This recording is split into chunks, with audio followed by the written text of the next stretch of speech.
Coming up, we have an update in the crash where a man was hit and killed by his own car. Plus, how a local elementary school is supporting a student's family member battling brain cancer.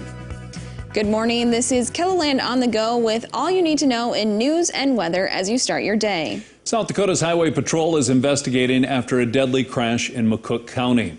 Shortly before 8 Tuesday night, a car was heading west on 261st Street west of Canastota when it failed to stop for a stop sign. The car then hit an SUV heading south on Highway 81 in the intersection. The driver of the SUV was thrown from the vehicle and was pronounced dead at the scene. The driver of the car received serious non-life-threatening injuries and was taken to a Sioux Falls hospital. Charges are pending in the crash. Investigators say a mechanical issue may be to blame for a deadly crash on the northeast side of Sioux Falls. Around 1:20 Tuesday afternoon, 41-year-old Andrew Kashoba was near the corner of 6th Street and Cleveland Avenue.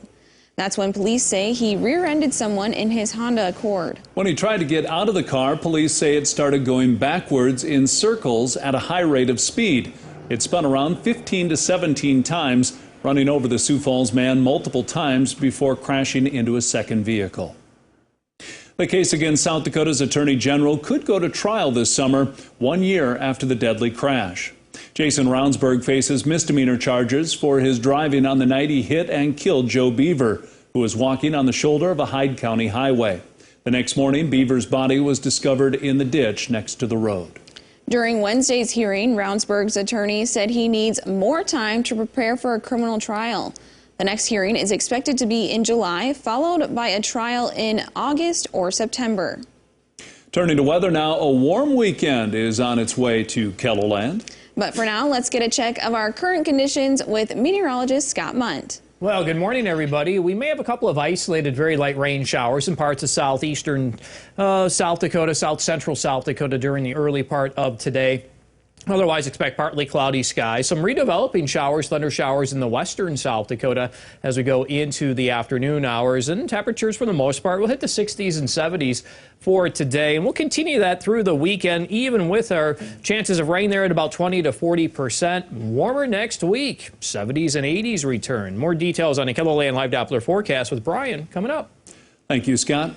T-Area Legacy Elementary students Riley and Blair Lowe's mom has stage 4 brain cancer. Hearing this news, Riley's 4th grade teacher, Amanda Pickett, organized a fundraiser. She asked students and their families to donate pennies in a penny war. In just 1 week, they raised over $10,000. I about fell out of my chair because I just couldn't believe that our T Legacy families came together and raised so much money for the Lowe family. She says they also got donations from members of the community outside of the school. The mother, Jess Lowe, is currently getting treatments at the Mayo Clinic. It's a moment many fans thought would never come, the return of racing at Huset's Speedway. The dirt track opened its first full season of racing since 2016 on Sunday. Kyle Phil is a longtime fan. He traveled across the country to attend races, but says there's no place like home. We tried to travel as many races as we could, but it's always nice to be in your backyard and have a full season. I think we have like 24 races this year. Should be great. Should be some big shows too. Huset's is scheduled to host 24 nights of racing this season. We've provided a link to this year's schedule with this story right here on KELOLAND.com. That is a look at some of our top stories. Now let's get one last look at your weather with meteorologist Brian Karstens. Brian? All right, weather and looking at a couple of scattered showers this morning. West of Sioux Falls, Yankton area, up into Springfield and Lake Andes. We're watching some of that. A few sprinkles might try to move towards Sioux Falls yet by midday. You can see that ribbon of moisture right there on Futurecast. And 60-degree weather, pretty common with it. I do expect this afternoon a few 70s will pop up into central and south central South Dakota. Also note that there will be a few isolated showers generating in the Black Hills. And then tonight, we're more ambitious about some rain chances in Sioux Falls. 60% chance, actually. and where those heavier showers and thunderstorms travel, there could be amounts at least at a 1/4 inch and some pockets of even a 1/2 inch of rain, although getting to that level will be a little more, at least isolated or less common, we'll say. Tomorrow, rain chance will linger longer in Worthington and Spencer, Iowa, and that's why temperatures there may hold in the 50s much of the day. But most of us are going to be off to warmer weather this weekend, and we'll watch and see how that will progress. You'll see on Saturday, Sioux Falls has a 20% chance of a shower, mainly later in the evening hours. Better odds of rain on Saturday in the Black Hills and into western Nebraska. And then as we get into Sunday's forecast, that weak frontal boundary will be crossing through, and you can see the showers Sunday morning in northern Nebraska, north central areas specifically, and some of that may try to tease Sioux Falls Sunday afternoon. It's about a 40% chance. We'll watch that as the battle is there with that drier air still around in most of KELOLAND. Highs today between 65 and 70 along Interstate 29.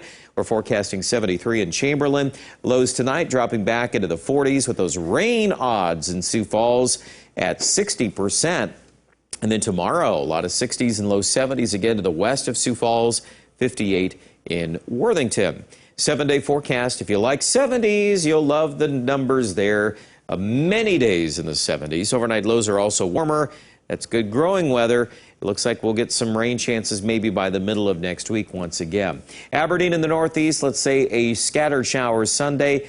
Most of this 7-day, though, for Aberdeen is not wet.